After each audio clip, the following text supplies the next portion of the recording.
Hello friends, I'm Harish Demla from Accurate Fortune Astrology। दोस्तों आज हम बात करने जा रहे हैं टॉरस लगन में मार्स की 10th हाउस की प्लेसमेंट के बारे में। आइए जान लेते हैं कि यदि टॉरस लगन का मंगल 10वें घर में विराजमान हो जाए तो आपको किस तरह के फल देगा। देखिए दोस्तों, टॉरस लगन यानी कि वृषभ लगन में मंगल जो है एक मारक प्लैनेट की तरह से ही हम जानते हैं और मंगल देव के पास 7वां और 12वां हाउस है। यानी कि 12वें हाउस का संबंध एक्सपेंसेस से है, लॉस से है, फॉरेन कंट्री से है, हॉस्पिटल से है, बीमारियों से है, अकेलेपन से है, सॉलिट्यूड से है, फॉरेन ट्रैवल से है, फॉरेन कंट्री से है, सेक्स से है, सेंसुअलिटी से है, स्पिरिचुअलिटी से है। और 12th हाउस एक दुष्टाना हाउस है एस्ट्रोलॉजी में। और 7th हाउस जो है वो हमारे पार्टनर से संबंध रखता है, यानी कि हमारे स्पाउस से और हमारे प्रोफेशनल पार्टनर से, हमारी फॉरेन ट्रैवल से, हमारे इंटरनेशनल बिजनेस से, हमारी पार्टनरशिप फॉर्म से या पार्टनरशिप के बिजनेस से भी इसका संबंध है। या सेल्फ एम्प्लॉयमेंट का भी यही हाउस है, इंसान जो अपने काम करते हैं। और हमारी मैरिड लाइफ की क्वालिटीज, हमारी वाइफ की पर्सनालिटी कैसी होगी, हमारी वाइफ की नेचर कैसी होगी, अपीयरेंस कैसी होगी, और मैरिटल ब्लिस से भी इसका कहीं ना कहीं कनेक्शन है। तो 7th house is very very important house in our life which look after our personal and professional partnership.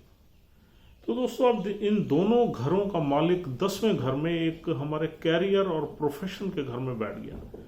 10वें घर का संबंध सोशल स्टेटस से है, हमारे कैरियर से है, प्रोफेशन से है, ऑक्यूपेशन से है। और 10th house is a very powerful house. काल पुरुष कुंडली में ये कैप्रिकॉर्न का घर है। यहाँ से हम बहुत ही एनर्जी और पावर देखते हैं। और 10th हाउस में नॉर्मली मंगल और सूर्य, इन दोनों प्लैनेट्स को दिशा बल भी मिलता है, यानी कि they become very powerful while sitting in this house. और दोस्तों यहां पर अब मंगल शनि देव के घर में है।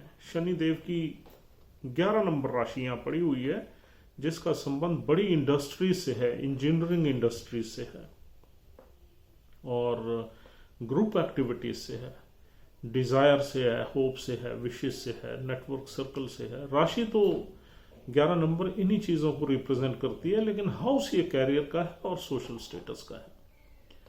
देखिए दोस्तों, मंगल कभी भी शनि की मूल त्रिकोण राशि में कंफर्टेबल नहीं बैठते। हालांकि मंगल के यहां पर धनिष्ठा नक्षत्र के 2 चरण पड़े हुए हैं, तीसरा और चौथा चरण, यानी कि यहां पर 0 से 6.4 डिग्री तक धनिष्ठा नक्षत्र है। अगर इस डिग्री के अंदर मंगल देव बैठे हुए हैं तो अपने ही नक्षत्र में होंगे, यानी कि धनिष्ठा में होंगे, जो कि मंगल देव का अपना ही नक्षत्र है। और इसके बाद यहां आता है एक शतभिषा नक्षत्र जो राहु देव का है। वो नक्षत्र रहेगा 6.4 डिग्री से 20 डिग्री तक। उसके चारों चरण इसी राशि में है, यानी कि अगर मंगल देव शतभिषा नक्षत्र में पड़े हुए हैं तो इसका ज्यादा इन्फ्लुएंस इन पे राहु देव का रहेगा। राहु और मंगल में भी बिटर एनिमिटी है। और फिर अगले 3 चरण जो है इस साइन में पूर्व भाद्रपद नक्षत्र के हैं, यानी कि 20 से लेके 30 डिग्री, यानी कि 3 चरण। फिर वो आगे भी निकल जाता है पाइसेस में। तो पूर्व भाद्रपद नक्षत्र जो है वो गुरुदेव का, यानी कि जुपिटर का नक्षत्र है। जुपिटर और मंगल में काफी मित्रता है, लेकिन पूर्व भाद्रपद नक्षत्र भी बहुत अच्छा नक्षत्र नहीं कहा जाता।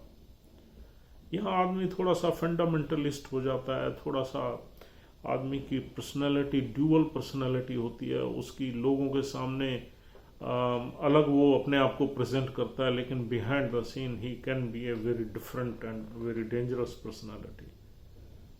और थोड़ा सा इस नक्षत्र का संबंध कुछ गलत चीज़ों से भी है, यानी कि कुछ क्रिमिनल एक्टिविटीज़ वगैरह से भी है। कुछ सेक्स से भी है, पार्टी से भी है, एडिक्शन से भी है, कई चीजों से है। लेकिन फिर भी गुरु का नक्षत्र है तो कुछ शतभिषा नक्षत्र से तो अच्छा ही है, क्योंकि शतभिषा नक्षत्र राहु देव का है। राहु और मंगल में बिटर एनिमिटी है, फिर मंगल बैठे भी शनि देव के साइन में है। देखिए, एक चीज हम आपको समझा दें कि जब भी राहु की चलती है वो मंगल को मार देता है, मतलब बीट कर देता है पूरी तरह से। और ऐसे ही शनि का है, शनि का बस चले तो मंगल को हैरस करे, मारे, उसको परेशान करे। और ऐसे ही जब मंगल का वार चलता है तो वो इन दोनों प्लैनेट्स को मारने की कोशिश करता है, मार भी देता है।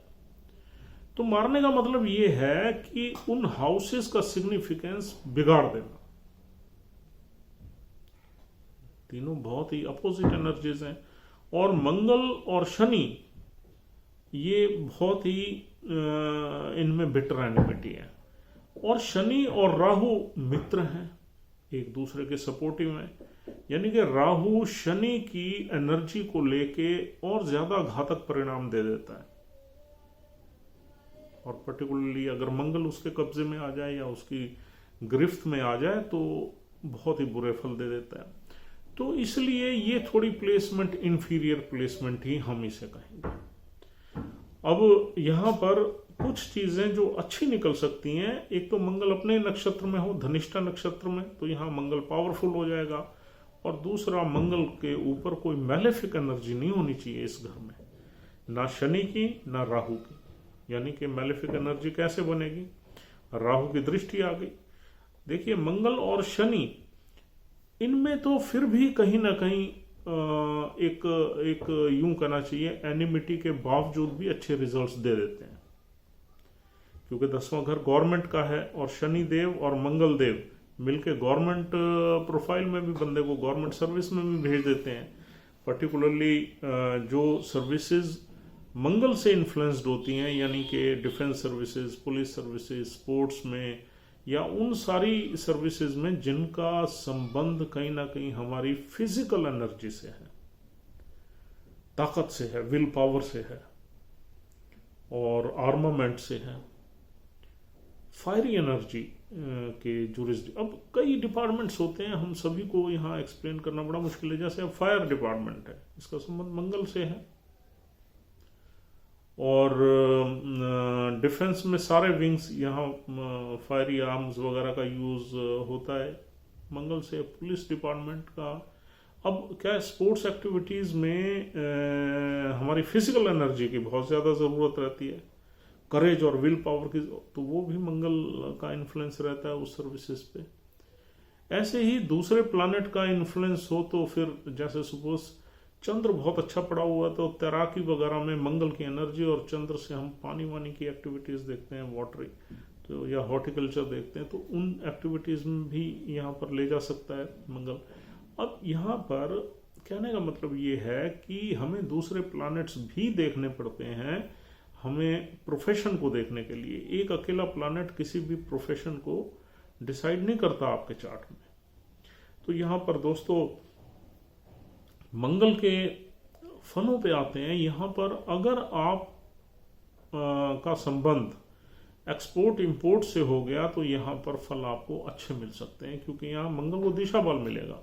अगर यहाँ पर शनि देव अच्छे पड़े हुए हैं और फिर मंगल जिस नक्षत्र में बैठे हुए हैं उस नक्षत्र का लॉर्ड भी प्लेजेंटली किसी हाउस में बैठा हुआ है, कंफर्टेबल है, तो यहाँ रिजल्ट्स अच्छे मिलेंगे।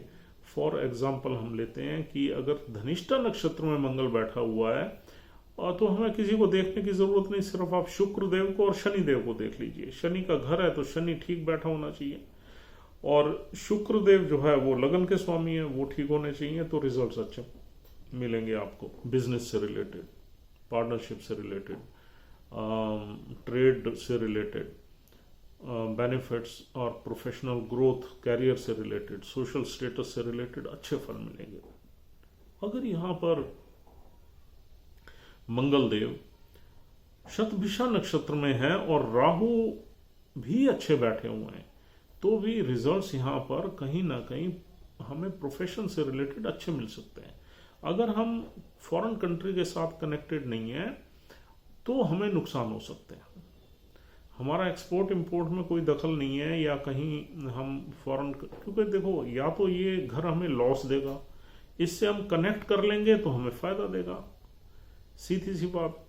तो यहाँ पर अगर हम अपना ही डोमेस्टिक एक्टिविटीज में है तो हमें यहाँ पर लॉस होने का भी डर रहता है, क्योंकि शतभिषा नक्षत्र में राहु हमें आसानी से काम नहीं करने देगा, क्योंकि ये डिफरेंट एनर्जीज हैं और उसी के घर में ही बैठे हैं मंगल देव, यानी कि उसी की कॉन्स्टलेशन में बैठे हैं तो उसी का घर ही हो गया। हाँ, लेकिन यहाँ पर एक चीज हमने देखी है कि राहु जो है वो ऐसा प्लैनेट है कि वो पैसे के पीछे बहुत ऑब्सेस्ड है, यानी कि वो जहां भी बैठता है वो पैसे, वेल्थ वगैरह से उसका डीप कनेक्शन है। और हमारी एक बहुत ही एक भूख है, भूख मतलब मटेरियलिस्टिक भूख, राहु जो है।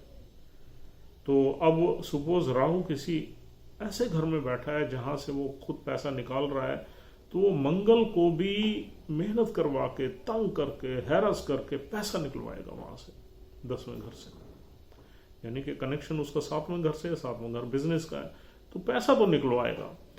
लेकिन यहां पर दोस्तों ये सारे के सारे प्लैनेट्स, चाहे शनि हो, मंगल हो, राहु हो, ये जीव कारक नहीं है, ये अजीव कारक है। जीव कारक मतलब इनमें रिलेशनशिप को लेके या ह्यूमन रिलेशनशिप को लेके, ह्यूमैनिटी को लेके कुछ भी नहीं है। ये इसलिए हमारे रिलेशनशिप में कहीं ना कहीं दिक्कत पैदा कर सकते हैं और हमें कहीं ना कहीं बीमारी का योग भी ये बना देते हैं। शतभिषा का संबंध तो बीमारियों से भी, क्योंकि शतभिषा जो नक्षत्र है वो, उस नक्षत्र में अगर कोई बीमारी लग जाए तो वो लंबी बीमारी होती है, आसानी से नहीं जाती वो। तो कहने का मतलब ये है कि आपको प्रोफेशनल सक्सेस तो मिल सकती है उस कंडीशन में जब नक्षत्र के लॉर्ड वेल प्लेस्ड हो, लेकिन आपको कहीं ना कहीं ह्यूमन रिलेशन से रिलेटेड तकलीफें जरूर रहेंगी। यानी कि वो कैसे रहेंगी? अब 10वां घर तो हमारे पिता की वेल्थ का है, तो यहां पर मंगल वेल्थ ले सकता है, लेकिन जरूरी नहीं है पिता के साथ आपके संबंध खराब कर देगा ये। अब यहां से मंगल की दृष्टि पड़ेगी आपके लगन पे, यानी कि आपकी पर्सनालिटी में एग्रेशन, गुस्सा, एंगर, ये सारी चीजें आ जाएंगी, एक इम्पल्सिवनेस आ जाएगी, क्विक डिसीजन आ जाएंगे, गलत डिसीजन भी आप ले लोगे। और फिर इसकी मंगल की 7वीं दृष्टि पड़ेगी आपके चौथे घर पे।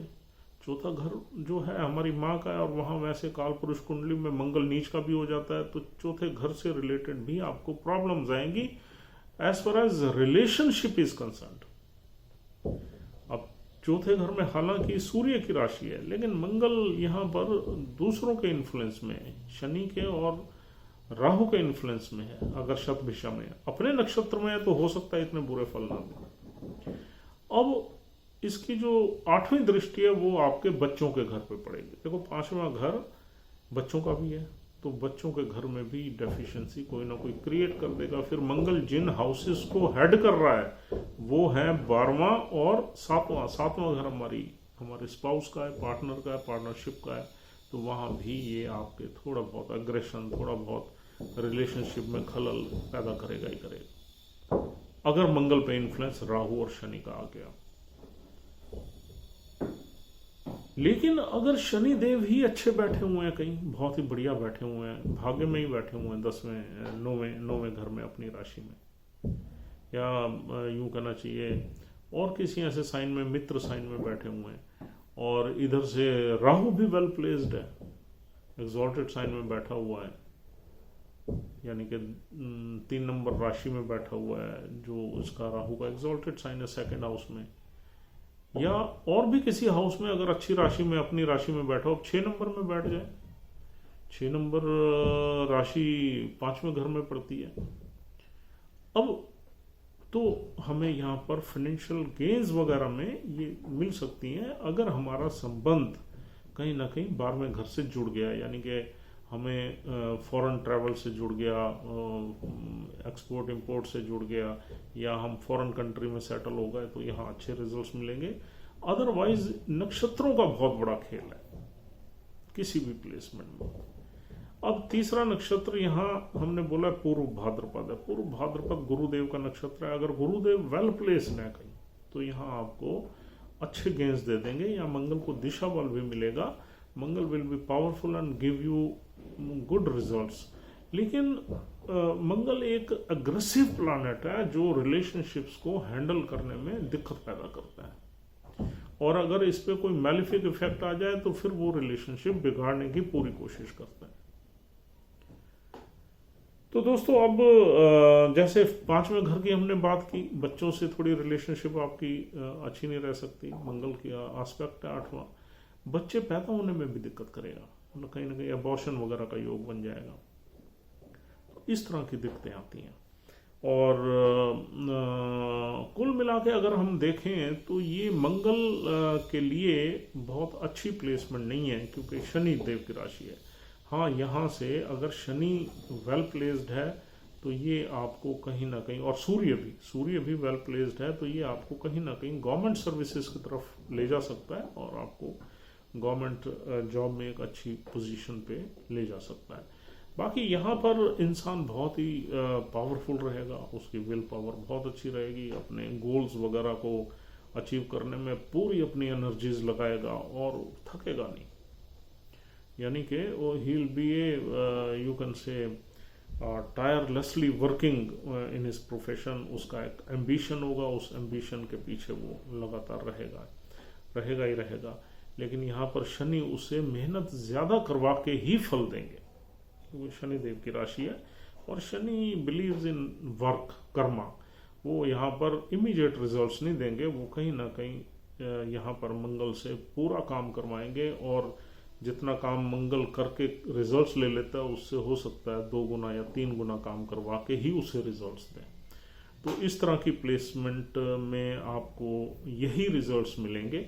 और यहाँ अगर हम कहें तो results will very depending on the placement in a particular nakshatra and the placement of the lord of that particular nakshatra in which Mars is placed.